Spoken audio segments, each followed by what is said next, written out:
Bismillahirrahmanirrahim. Alhamdulillahirabbil alamin wassalatu wassalamu ala asrofil anbiya'i wal mursalin sayyidina Muhammad wa ala alihi wa sahbihi ajma'in. Kaum muslimin pecinta channel Sudut Dakwah Islam yang dirahmati Allah. Dalam sholat terdapat satu surat penting yang harus kita baca, yang apabila kita tidak membacanya menyebabkan sholat kita tidak sah. Bacaan itu adalah surat Al-Fatihah. La salata liman lam yaqra bi Fatihatil Kitab. Tidaklah dianggap sholat seseorang yang tidak membaca surat Al-Fatihah.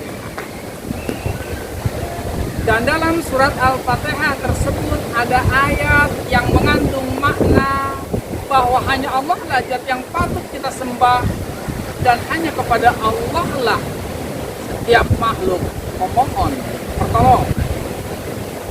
Ayat itu adalah iyyaka na'budu wa iyyaka nasta'in.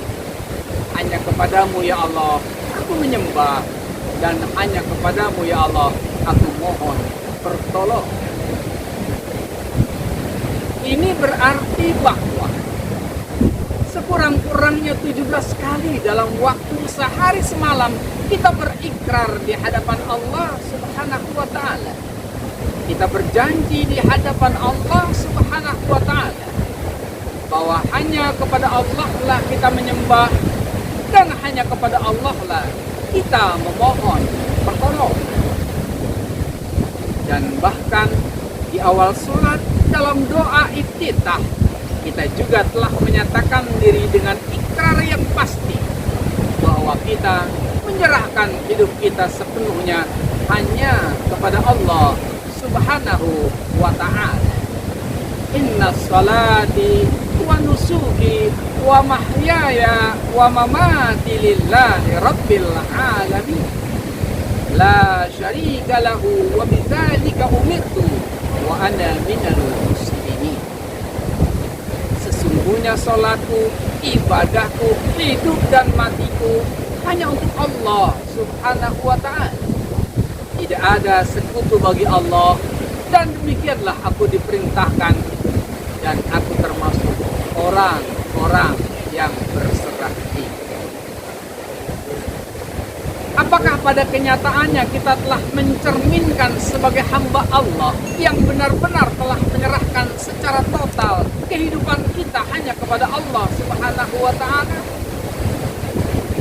Terkadang ketika kita asik dinabobokan oleh kesibukan kerja di kantor, kita membiarkan saja, tidak segera memenuhi panggilan Allah ketika kita mendengar suara azan yang dikumandangkan oleh muazin di masjid, sehingga tidak terasa sudah berada di penghujung waktu sholat dan bahkan kehilangan waktu sholat. Manakala Allah perintahkan kita untuk berinfak, kita banyak pertimbangan, sementara banyak dari harta yang Allah karuniakan kepada kita, kita belanjakan untuk hal-hal yang kurang membawa manfaat.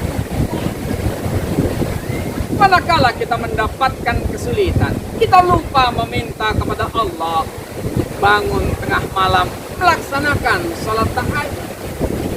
Kita lebih suka sibuk berharap pertolongan manusia, berusaha mengemis pertolongan manusia ke sana kemari, daripada memohon kepada Allah. Ketika kita berjanji di hadapan Allah Subhanahu wa ta'ala, tetapi ternyata kita tidak menepati janji itu, bukankah itu berarti salah satu sifat dari sifat orang-orang yang munafik telah ada pada diri kita? Sebab kata Nabi dalam satu hadisnya, ayatul munafiqin salatu, idza haddatsa kadzdzaba, wa idza wa'ada akhlafa, wa idza atumina khan. Tanda-tanda orang munafik itu ada 3. Bila berkata ia dusta, bila berjanji ia ingkar, dan bila diberi kepercayaan, ia lihat. Mudah-mudahan Allah jauhkan kita dari yang termasuk golongan orang-orang yang munafik, sehingga Allah selamatkan hidup kita baik di dunia maupun di alam akhirat. Amin ya rabbal alamin. Billahi sabilil haqq. Wassalamualaikum warahmatullahi wabarakatuh.